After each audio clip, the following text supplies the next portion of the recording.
Once I start, hindi na ako makapigil. So, kailangan tigilan ko sarili ko na magsimula. Sana yung pera ginamit na lang So, for something that she yes. could experience. Pero I don't shame. Like, I don't Oo, shame my same, friends. same. Like, people who collect merch talaga. I actually respect them.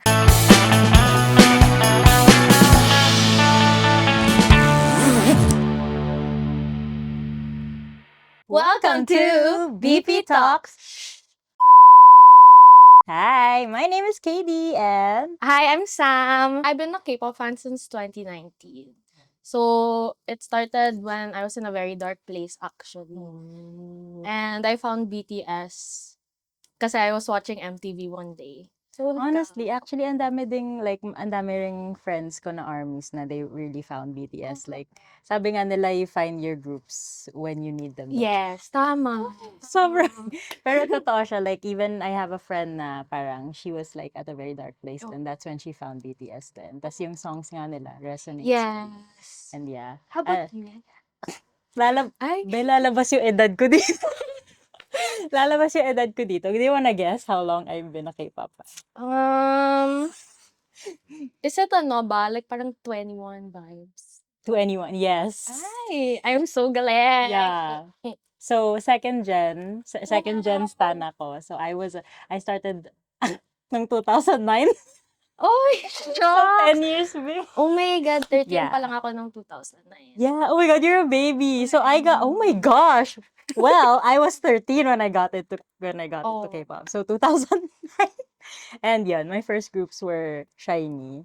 Mostly SM Entertainment na groups. How did I start? When I watched, well, no, actually, nag-start siya sa Blackpink, to be honest. Yeah. Like hearing their songs. Oo. ganun. Oh, So, it was on Facebook kasi somebody like reposted their Whisper music video. Tapos dumaan sa feed ko. And then I really liked the song. Pero naging stan ka talaga nung BTS. Yeah, that's why I wouldn't call myself a K-pop stan nung 2017 kasi Blackpink lang yung alam ko. So, Tas mas 2019. casual listener ka lang. Oo. Gets. So, mas naging K-pop ako nung 2019. So, BTS, paano ka nag-ano sa rabbit hole ng BTS? It started Curious with the ako. Boy With Love music video. Tapos si Taeyong, di ba, blue hair siya.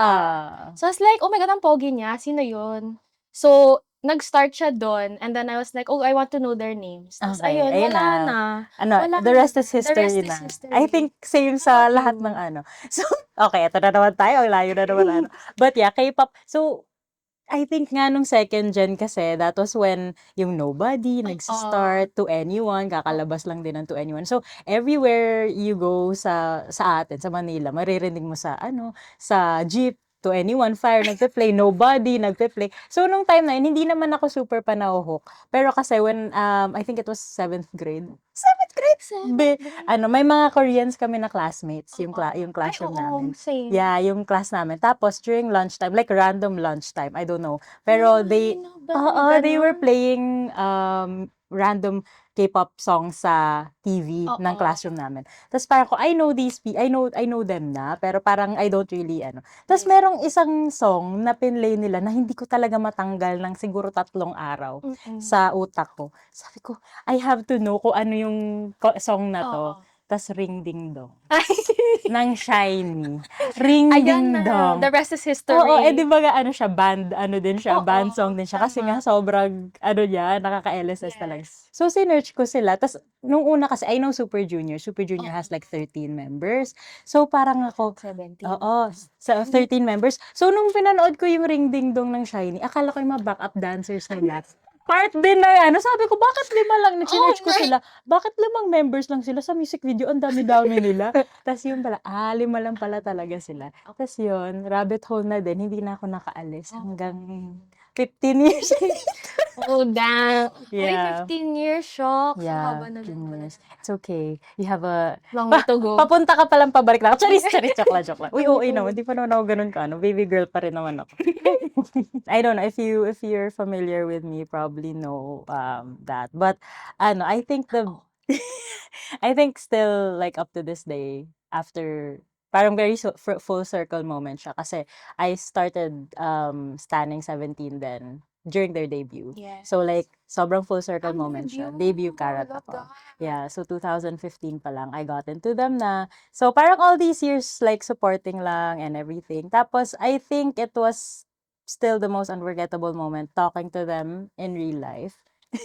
Like meeting them. I mean half lang ng grupo kasi unit lang yon. Pero meeting them in real life and then just like thanking them for all the years na like I know they didn't like do anything personally, but as K-pop fans, diba, like they have this impact on our lives na parang they inspire us, motivate us. So just the fact to na nakapunta ko doon and talk to them and thank them personally for everything.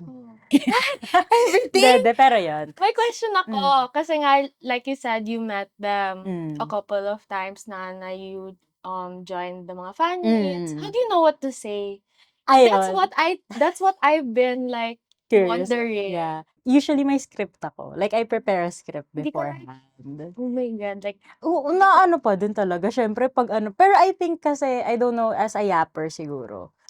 As a yapper, feeling ko pag andun na sa moment na yon, parang in my head parang I want to get the message across Okay, na. So hindi yes. ko I can't afford to miss seconds kasi 'di ba ang yung mga fan signs ganyan, it's only like a minute. You only have like a minute to talk to your idols ganyan. So parang syempre you want to say everything. Pero yun, meron akong script beforehand. Tapos yun yung fina-follow ko. Tapos nagpapanik ako kapag nawawala. Pag nadadivert, ayun na. Wala to sa script. Anong gagawin? So yun. Syempre hindi naman ako, like, I know a little bit of Korean, but I'm not super fluent. So kapag Korean yung, yung usapan, para ako, ano sinabi niya? Kasi that's Yeah. what I've been avoiding. Like, I see so many na, by ganito, ganyan to join the fan signs.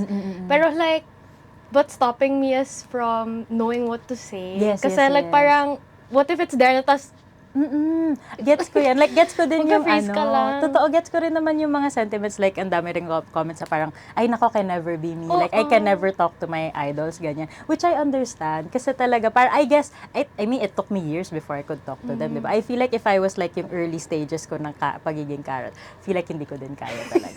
No, as in, parang feeling ko talaga mag-freeze lang. Kasi nung mga unang beses ko rin talaga sila like concerts na parang, oh my God, totoo sila. Right. Oo. Ngayon, parang, I guess, siguro sa growing up with them na rin. Parang naging, parang in my, yung idea mo of them is like friend mo. Parang friend parang na friend. gano'n. Hindi siya na parang, oh my God, di siya totoong tao. Oh my God, gano'n. Okay, So, I will yun. keep that in mind. Yes! Ayun. I feel like that's mine. How about yours? Me, wala pa naman. Since I'm pretty new then, I think, No? like well, Ilang years 6 ka na din? years, Oh, 6 6 years. Oh, years. malapit ka na mag-contract renewal. 6 years. I think my biggest achievement so far as a K-pop stan is to see BTS live. Multiple talaga. times. Hindi naman, well, yes. Yes. Yeah, multiple times. Pero concert once lang kasi. But then, kasi nga pala, like, for going the pandemic to na after. Seoul for Festa, being able to see them for the first, umiyak talaga When ako. was yung festa nga pala? Noong 2021. Ay, right. hindi, 22. Right after pandemic. So I'm sure talaga Yes. like gets. So, parang hindi sila totoo.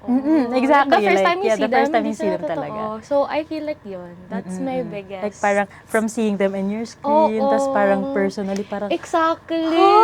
mannequin ka ba? So, ayun. I think that's my biggest achievement so far. I get Next that. would I be get fan meets. Hopefully. Yes! Oh my God. Hopefully. Did you try for yung kay Jin? No, Hindi. kasi I wanted to wait talaga until next year Yes, para like, all wait. of them. Okay. Para mas yung experience. Exactly. Ako naman pala, papasok na yung akin. Which sanay na. Pero sanay naman na ako. Na ko nga SHINee eh. Tsaka EXO, na ko nga. Pero yun.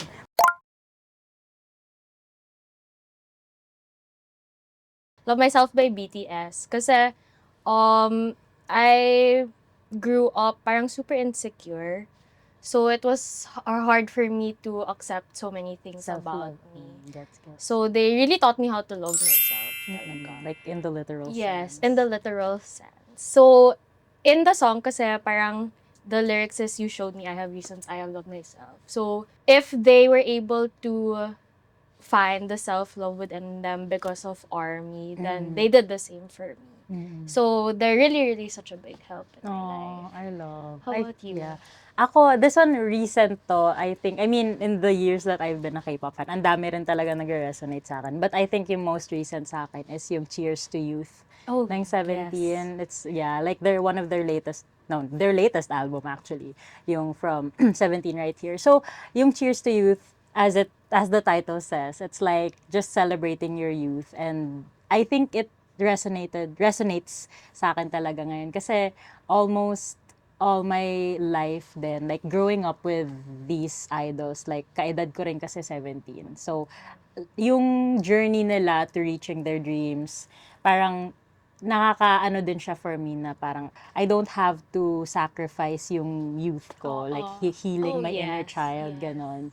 And in a way kasi, like going to concerts abroad and everything, for me yun yung pag-heal ko ng inner child ko kasi growing up I couldn't naman. Same, Diba? same. So parang as a long time K-pop fan, ang tagal kong hindi because I don't have work Yes, naman, yes, syempre, yes. 'di ba? So ngayon lang. So yun, parang it's like not being shameful of liking what you like, Yes. anime, K-pop man yan, everything. So just celebrating your youth, you know? You know that? Yes. Any challenges or struggles you face as a fan? Ay, madami. Madami. Super dami. Yeah. You wanna I'll share start. first? Go. Okay. So I feel like in the K-pop world kasi you have to really watch what you say and like how you act within the fandom. Kasi madami namumulis dyan. Yes. Yes, super dami namumulis. So I feel like also know your boundaries then as a fan. Mm-mm. Kasi syempre tao din sila. Yeah. Like, lalo na rin sa mga fans na, I guess us kasi we're the type of fans na we like to, like, celebrate nga. So, kung if we have, say, you went to one fan meet, I went to one concert, syempre, happy tayo, pinaghirapan natin. So, we post our happy times, but we don't really post our, down times naman, di ba? So, tao rin, I get tao what you're din trying. tayo. Mm-mm. Like, I feel like that's what's hard na you can't share your happiness or be happy kasi madaming mag-talk. Yeah. Like, madaming side comments. So, I feel like that's what's difficult about being a K-pop stan.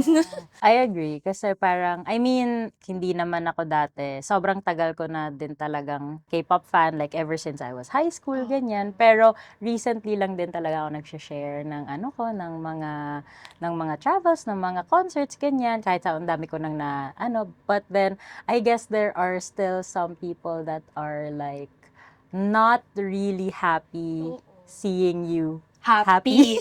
Oo. Yan. Super true. Like, Yeah. parang, I don't know. Yeah. I don't know why it's so hard for other people. Hindi ko naman nila lahat. Of course. Hard for other people to accept na you were able to do this, tapos they weren't. So, parang nagpro-project sila ng feelings. And also, like, parang, hindi naman sa pero parang treating, like, there are comments na parang, why do you treat fellow fans like as celebrities? But, hindi naman natin, like, we don't really do that for, we post the things that we achieve or like the True. concerts we go to. Kasi we know that we worked hard and long for that. Tsaka we don't ask naman. Wala naman ako luho na galing sa... Buti sana kung trust fund baby ako, di ba? And again, like, not nila lahat. Yeah. A lot of friends of mine then tell me na, wag nilang pansinin, ganyan. Same. But it's hard kasi not to let it get to you. Diba? Yes. Ako mauna na ipo-point ko yung finger ko kay Sammy kasi I was looking at her. May recent post ka na yon yung photo cards mo, yung binders mo naka-stack. So do you? I have a lot of merch. Yes. Ako, wow, may kwento, may life story. Life story. No, kasi hindi talaga ako merch collector. Okay. Like, ano talaga ako, ever since na baha kami sa Kainta. Like, never akong, like, yung Ondoy. Okay. Na Ondoy kami. So, parang, it gave me a sense of na parang material things is not really, hindi siya super, parang important. Yes. Kasi nga, ang dami naming nawala eh. True. So, parang, ever since naman, first of all, wala kasi din ako ngang, allowance girl lang ako nung high school ako, ganyan. And college, syempre. So, yung mga binibili ko lang nun dati, like, one album, one version ng Shiny, one album, one version ng EXO. I don't collect photo cards. Kung ano lang yung photo cards na nandun sa album, yun lang yung kinikip ko. And then, I didn't even have, like, binders at all. Tapos, more on concert. Like, I believe more on, like, experience. But then, but wait, there's more. Nung pandemic. Yun. Then, as in, syempre, wala tayong, diba? Ginagawa. Walang outlet. Yes. Oo. So, dun talaga ako nag-start mag-template collect nitong mga to. Diyos ko, oo. Like, I didn't have a K-pop shelf before, but now I do have a Oo, K-pop tama. shelf. I collected all the albums, all the versions Ng ng 17 from the start. And then, andun na. Tapos ngayon, nandun na siya sa shelf ko. Tapos, I have binders na din, which I never had before talaga. Nag-template collect ako ng biases ko. Tapos yun, after nung pandemic, nung nag-open na yung medyo nag-slow down. Oo, na same. Yes, nag-slow down na. Tapos more Oo. on experience. Experience, same. Concerts, I yan. actually saw a recent post din kasi on Twitter that really opened my eyes. I don't want to make it a positive thing kasi syempre that person lost a lot of things then during the recent bagyo nung Oh, binaha, yeah. Yes. So I don't want to make it something positive, but it really opened my eyes. Yun nga, na material things like isn't really important. So I feel like that's what also stopped me or slowed me down from buying Gets. all the merch that they've been releasing. Gets. Pero I don't shame. Like, I don't Oo, shame my same. friends, like, people who collect merch talaga. I actually respect them. Dami Kasi, ng pera, guys. yeah, like, hindi ko talaga kaya. Or, ako kasi sentimental akong tao. So, if I have this merch na from way back, hindi ko siya itatapon. Ay, oo. Unless mawala siya ng bula. So, ayun, parang nagiging hoarder type ako. So, Oo. once, parang alam ng friends ko na parang once I start, hindi na ako makapigil. So, kailangan tigilan ko sarili ko na magsimula.